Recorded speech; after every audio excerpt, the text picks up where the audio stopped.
Halo guys, kembali lagi bersama gue Agung di channel Gadot Cihuy. Oke, seperti biasa gue akan menemani malam minggu kalian dengan cerita-cerita horor yang cukup menakutkan. Kali ini gue akan membawakan sebuah cerita yang ditulis oleh Mas Wahyu. Silahkan follow Twitternya, silahkan cek di deskripsi. Dan judul cerita kita adalah Rumah Bekas Pesugihan, yang mana menceritakan tentang pengalaman mistis yang dialami oleh beberapa orang mahasiswa. Oke, tanpa berlama-lama kita langsung masuk ke dalam ceritanya. Pastikan kalian aman, nyaman, dan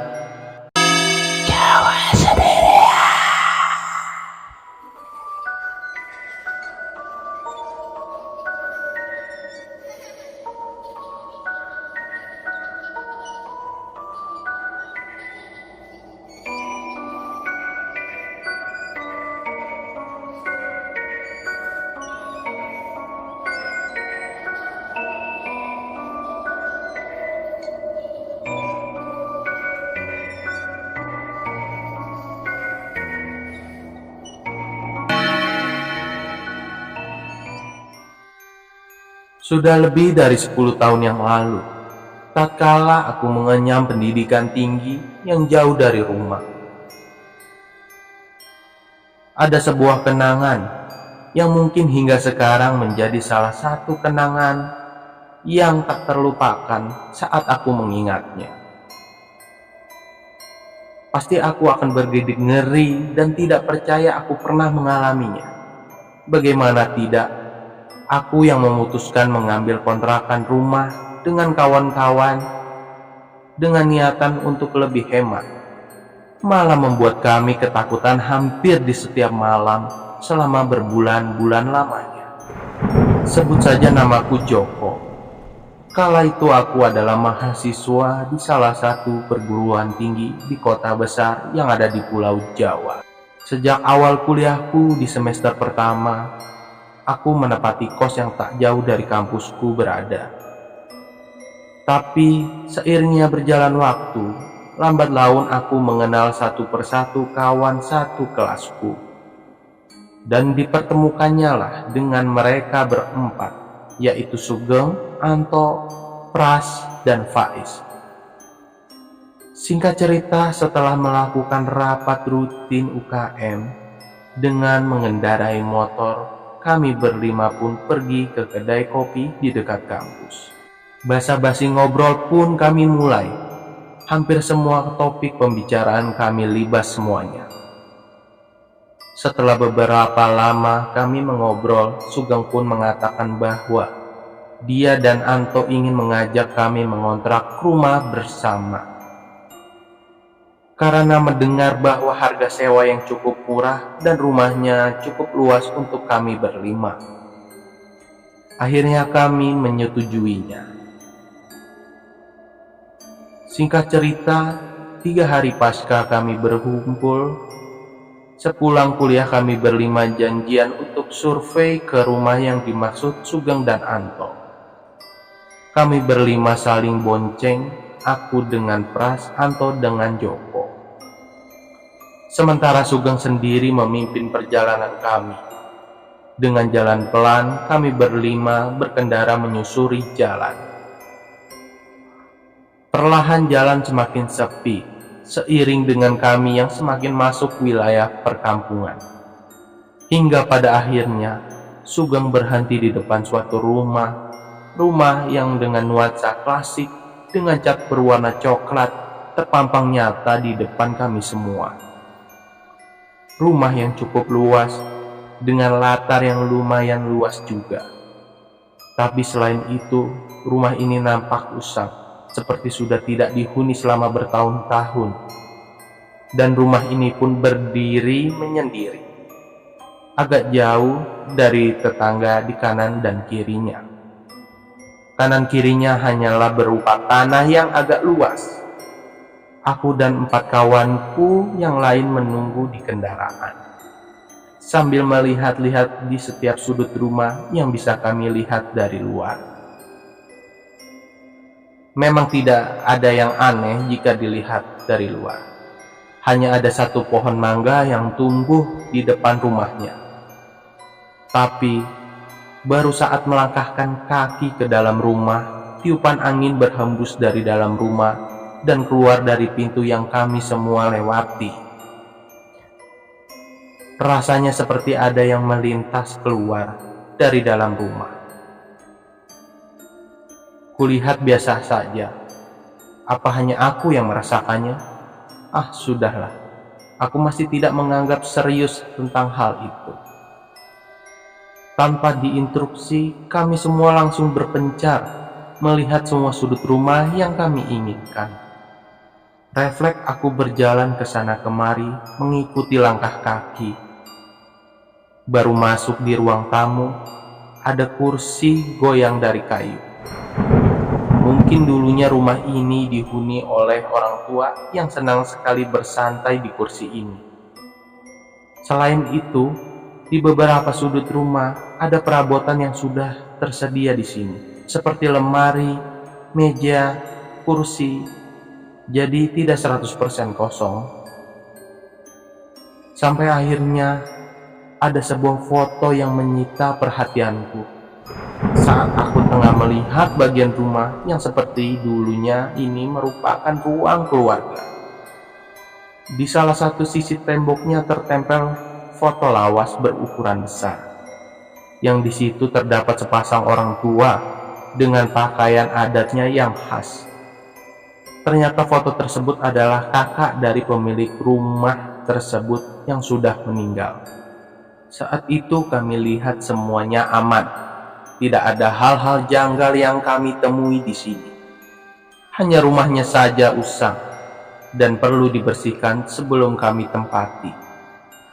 Karena sudah lama tidak berpenghuni. Setelah melihat-lihat rumah tersebut, kami berlima keluar rumah dan berunding di pelataran rumah untuk menentukan pilihan apakah kami sepakat akan ambil kontrakan ini atau tidak. Saat itu kami semua sepakat akan mengontrak di sana tanpa sebelumnya tahu tentang misteri yang sudah terpendam di dalam sana. Hari demi hari berjalan.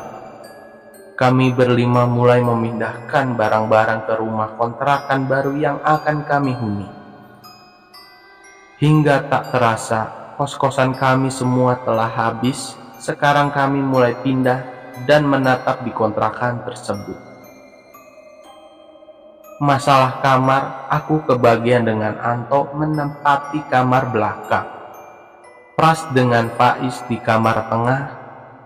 Sementara Sugeng, ia menghuni kamar depan sendirian. Tapi pembagian ini hanya formalitas saja. Kami semua bisa tidur di kamar mana saja, asal kasurnya masih muat. Di awal-awal kami mengontrak, suasana seru selalu kami rasakan.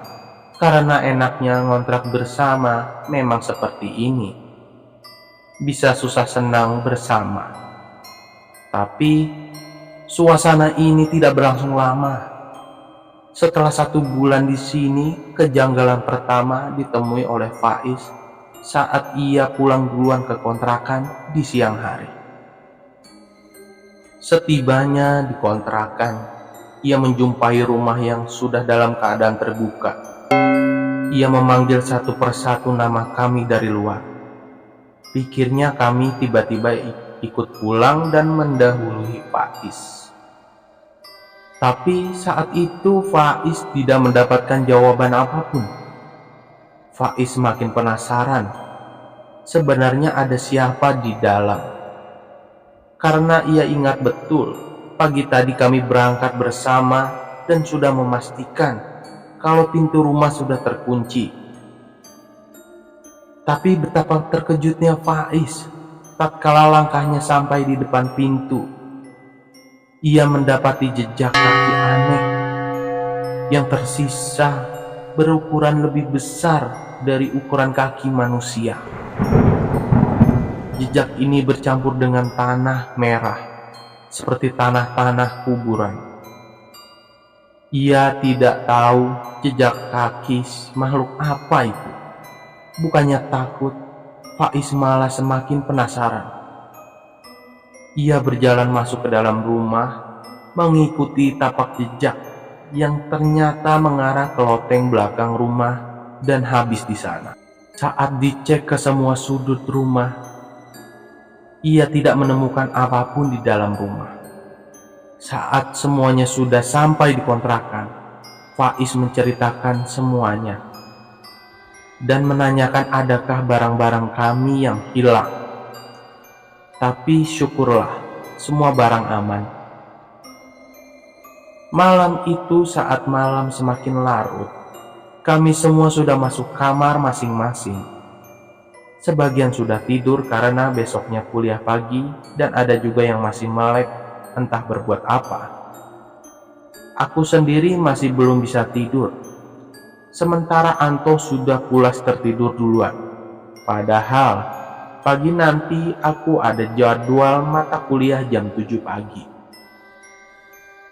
Aku yang masih terus berusaha tidur dengan keadaan lampu yang sudah gelap.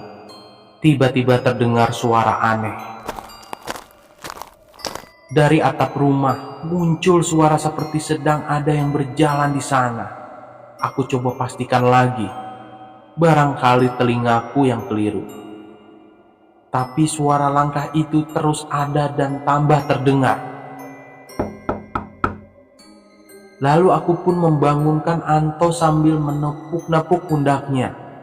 Namun Anto tak kunjung bangun dari tidurnya. Aku langsung keluar ke kamar tengah. Di sana ternyata Pras dan Faiz sama-sama belum tidur di dalam kamar.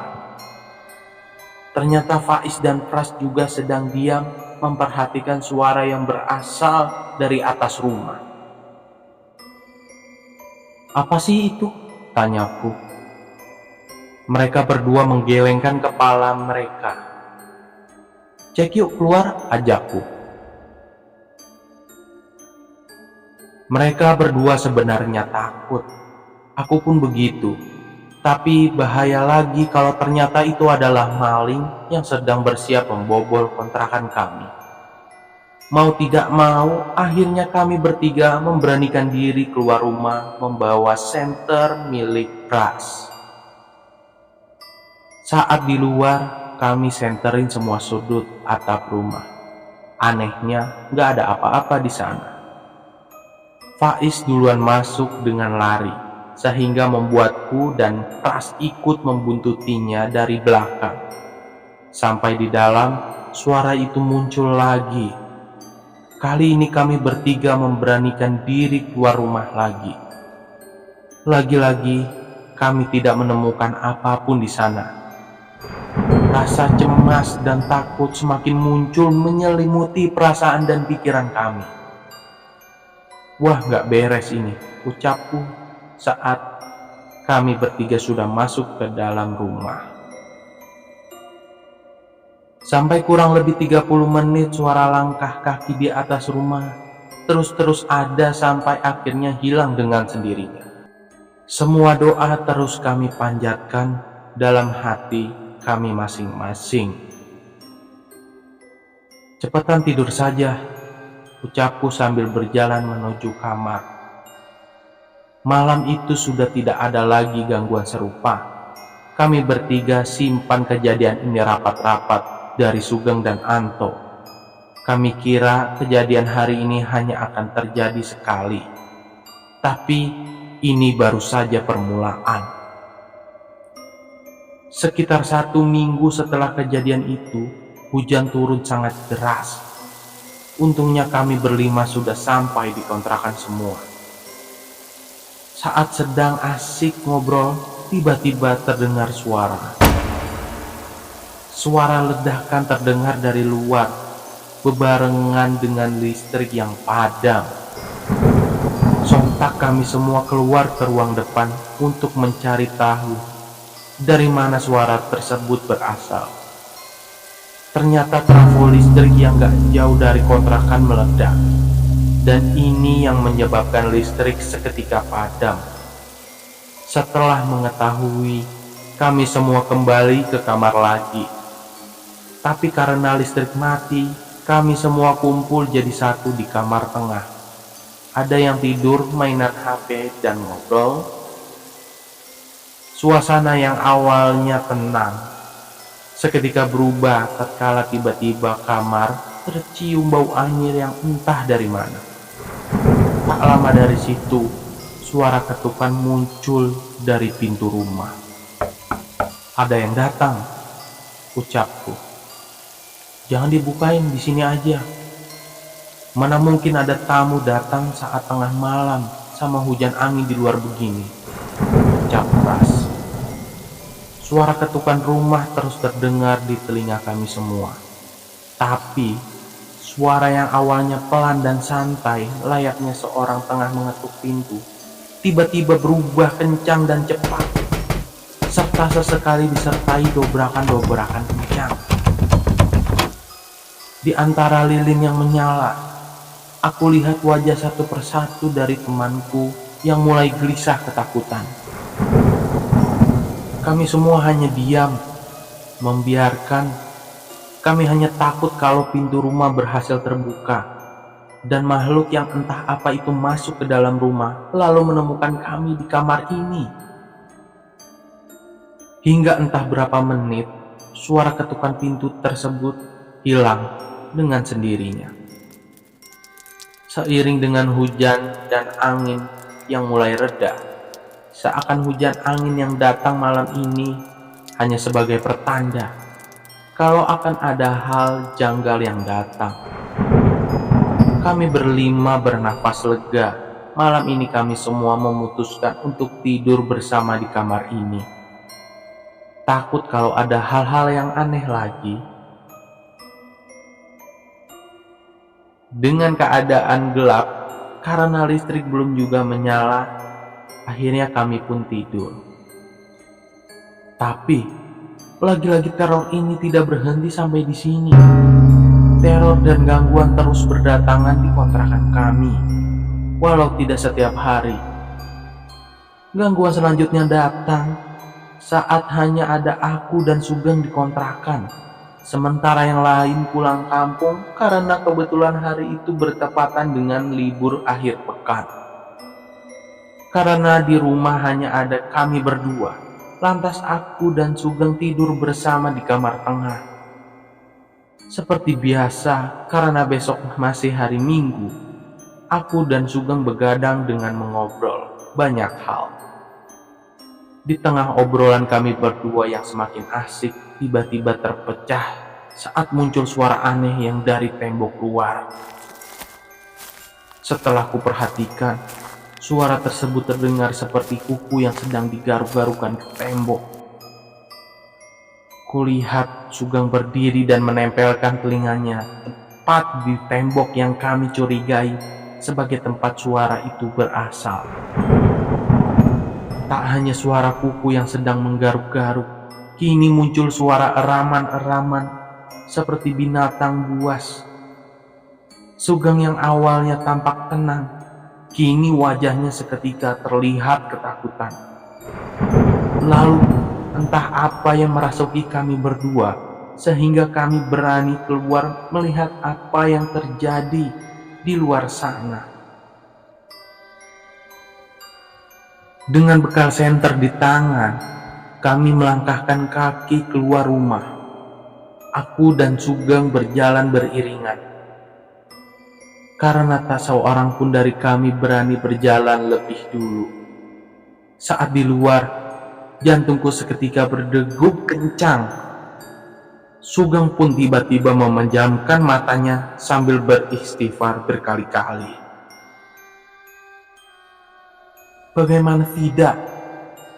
Apa yang kami berdua lihat benar-benar membuat kami berdua tidak percaya. Sesosok makhluk berbadan manusia, namun tidak dengan kepala dan tangannya. Baru kali ini aku melihat makhluk semacam ini. mulai dari leher ke atas. Yang tumbuh bukanlah kepala manusia, tetapi kepala anjing, juga dengan tangannya layaknya seperti tangan anjing yang memiliki cakar teramat panjang. Sosok tersebut berdiri sambil mencakar-cakar tembok tepat di luar tembok kamar tengah tempat kami tadi berada. Sugeng tiba-tiba menarikku masuk ke dalam rumah lalu mengunci pintu rapat-rapat. Mengetahui hal tersebut, aku dan Sugeng pindah ke kamar depan. Di situ Sugeng memintaku berjanji untuk tidak menceritakan hal ini kepada siapa-siapa, termasuk pada Anton, Faiz, dan Pras. Karena bisa saja membuat mereka tidak ingin kembali lagi ke sini, atau malah cerita ini malah dianggap sebagai khayalan atau bualan kami berdua saja. Hari demi hari terus berlalu, dan gangguan datang lagi menghampiri kami. Kali ini, gangguan itu datang pada Pras saat ia tengah tidur di jam 8 malam. Tiba-tiba ia bangun dengan mata melotot sambil berucap, "Siapa kalian?" Dengan suara lantang dan keras. Faiz yang saat itu berada di dekatnya pun menjadi sasaran. Faiz yang belum sempat menjauh tiba-tiba dicengkram lehernya oleh Pras. Sontak Pras berteriak sebisanya sambil menepuk-nepukkan tangannya ke lantai di dekatnya. Mendengar suara berisik di kamar Pras dan Faiz, Anto, aku dan Sugeng langsung menghampiri mereka di kamarnya. Kami bertiga pun terkejut saat melihat keadaan Faiz yang sudah pucat wajahnya akibat tidak bisa bernafas karena dicengkram lehernya oleh Pras. Tanpa basa-basi, kami bertiga berusaha melepaskan cengkraman Pras yang ternyata sangat sulit dilepaskan. Dengan tenaga seadanya, akhirnya kami bertiga bisa melepaskannya. Kini Pras pada genggaman kami. Dia menggertak sambil terus bertanya, "Siapa kalian semua?" "Kami penghuni baru di sini," ucap Anto yang tiba-tiba berani menjawabnya.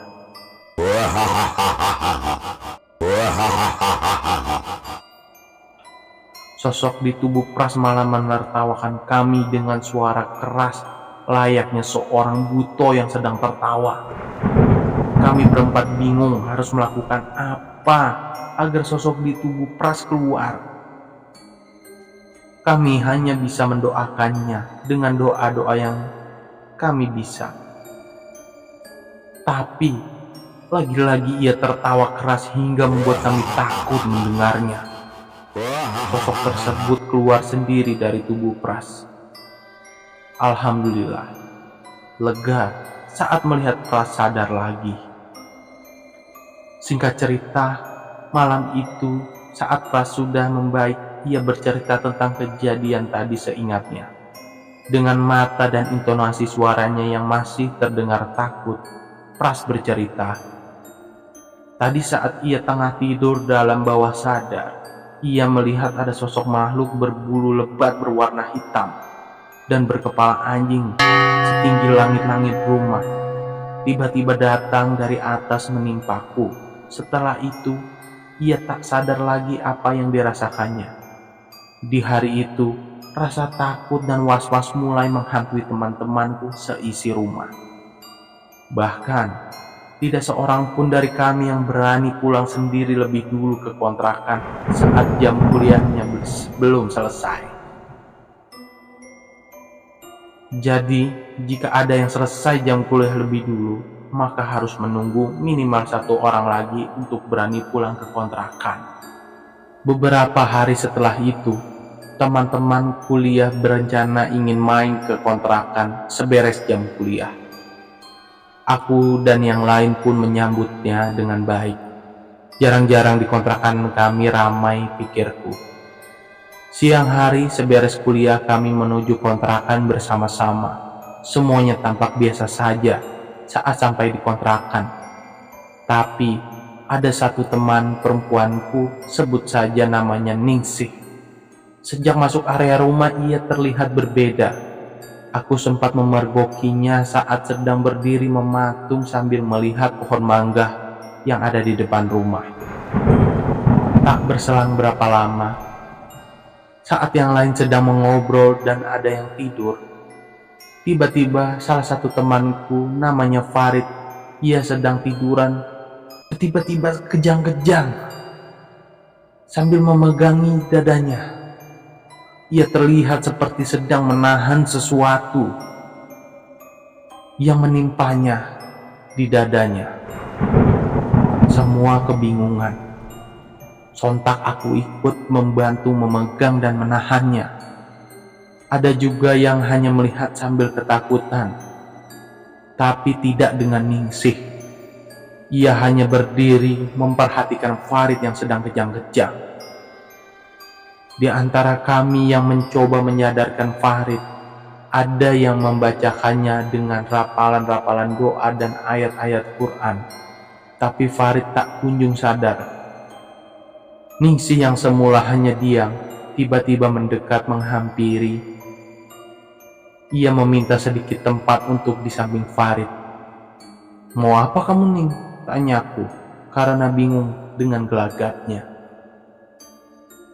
Ningsih hanya terdiam, tak menggubris pertanyaanku. Di tempat duduknya ia membisikkan sesuatu di telinga Farid sambil tangannya menekan dada Farid.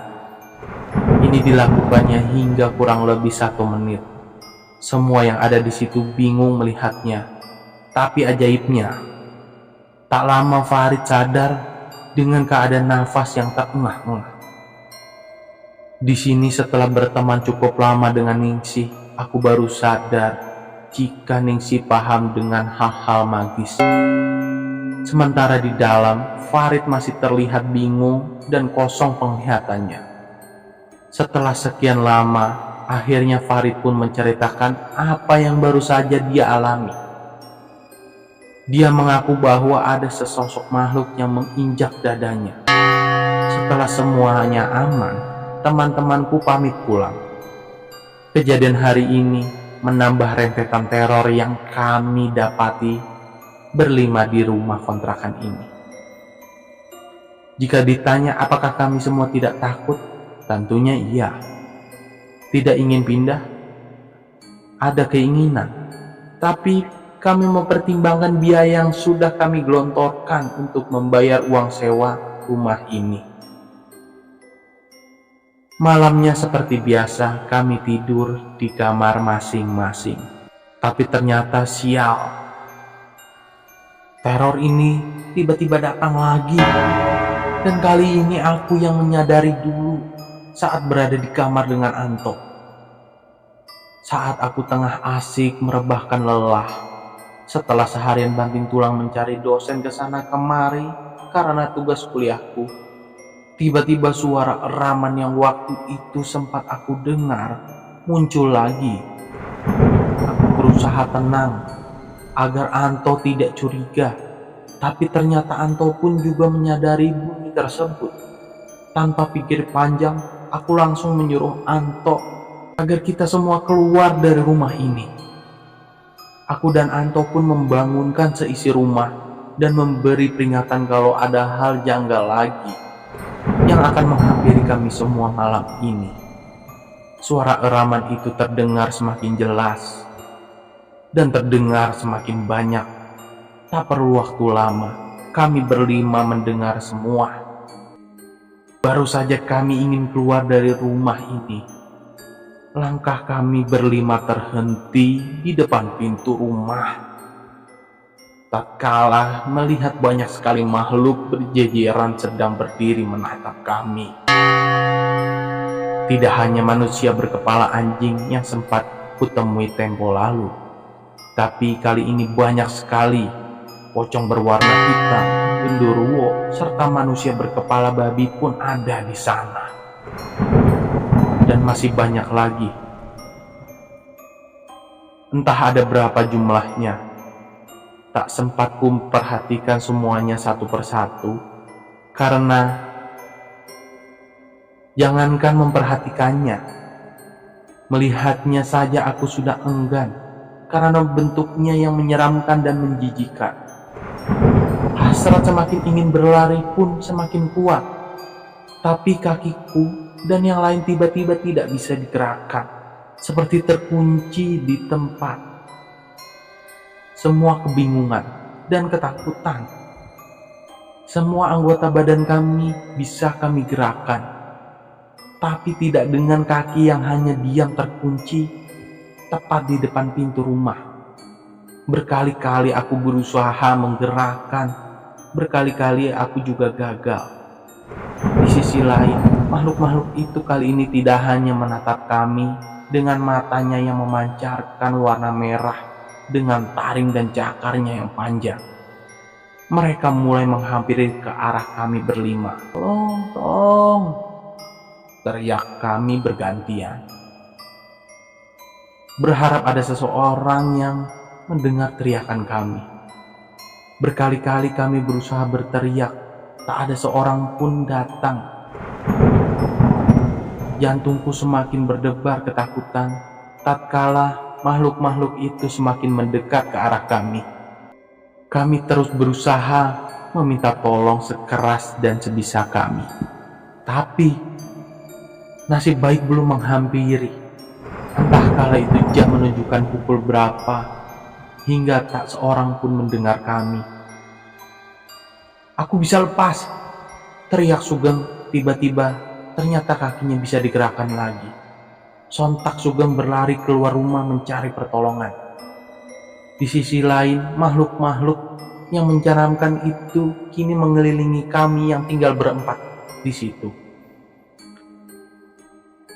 Wajah-wajah menyeramkan kini terpampang sangat nyata di hadapan kami.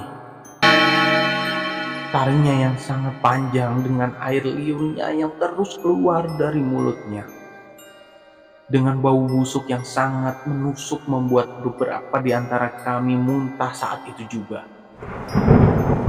Tapi tiba-tiba, "Kalian semua, pergi dari sini, atau aku buat kalian mati semua di sini." gertak Faiz yang tiba-tiba suaranya berubah seperti tidak dengan suaranya.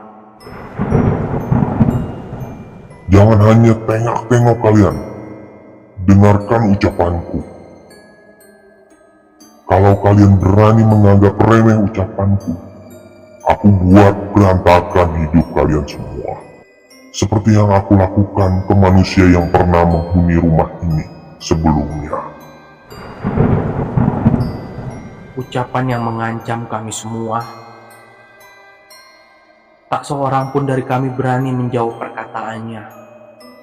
Aku pribadi selain takut sekaligus berpikir, sebenarnya ada riwayat apa dengan rumah ini setelah mendengar perkataan tadi. Tapi harapanku hanya ingin Sugeng cepat kembali bersama warga yang mau membantu kami. Aku bisa saja meminta pasukanku semua untuk membunuh kalian semua. Sekarang juga. Ancaman sosok itu kembali, sambil menunjuk ke arah makhluk-makhluk yang mengelilingi kami sejak tadi, yang ternyata mereka semua adalah pasukan dari makhluk yang merasuki Faiz. Di tengah rasa takut kami yang sudah memuncak hingga di ubun-ubun, akhirnya suara Sugeng pun terdengar di depan rumah membawa beberapa warga yang hendak menolong kami semua. "Astagfirullah!" teriak salah satu bapak-bapak yang melihat kami berempat. Tampak salah seorang warga yang datang mengenakan peci dan baju koko.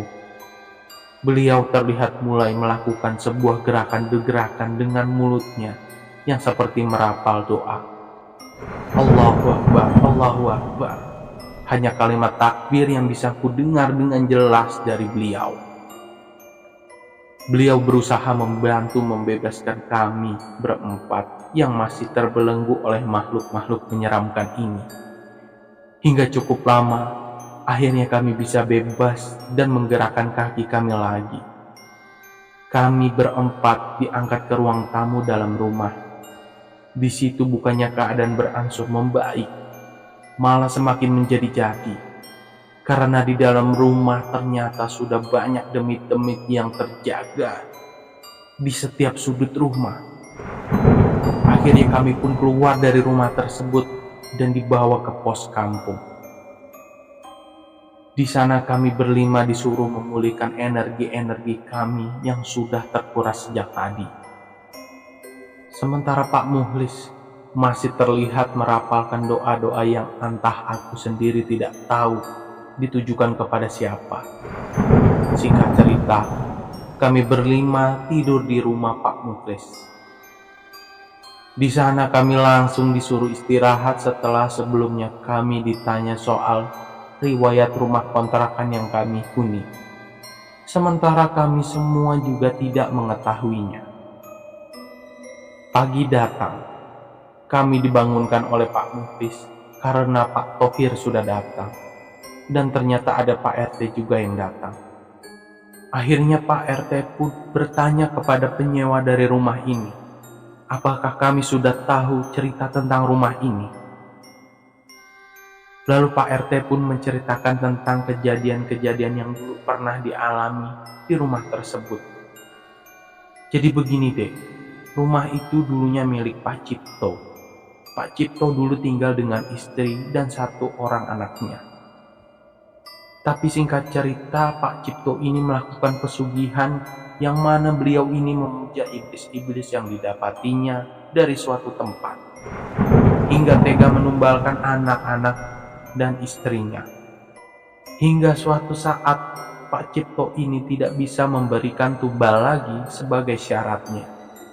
Sehingga sebagai gantinya Pak Cipto ini yang direnggut nyawanya, ucap Pak Muhlis, yang membuat kami semua bengong. Lalu dia pun bertanya, apakah masih mau mengontrak di rumah tersebut. Mendapat pertanyaan itu, kami berlima saling bertatap. Tidak perlu waktu lama, kami langsung menjawab tidak. Singkat cerita, kami berlima pindah dari rumah kontrakan itu dan kembali tinggal di kos-kosan. Dari cerita dan pengalaman ini, saya berpesan kalau jangan mudah tergoda dengan harga sewa yang murah dari rumah kontrakan. Bisa jadi rumah itu memiliki riwayat yang kelam, seperti yang aku dan teman-temanku alami. Ya guys, cerita kali ini udah selesai ya. Ditunggu aja video-video berikutnya. Jujur gue speechless banget denger cerita ini, gue juga sampai ke bawah suasana banget gue juga. Oke, kita ketemu lagi di video-video berikutnya ya. Jangan lupa kalian jika ada pengalaman yang mau aku ceritain di channel gua, silahkan kalian cek di deskripsi ya. Kalian DM aja gua, oke? Sekian dari gua. Terima kasih. Bye-bye.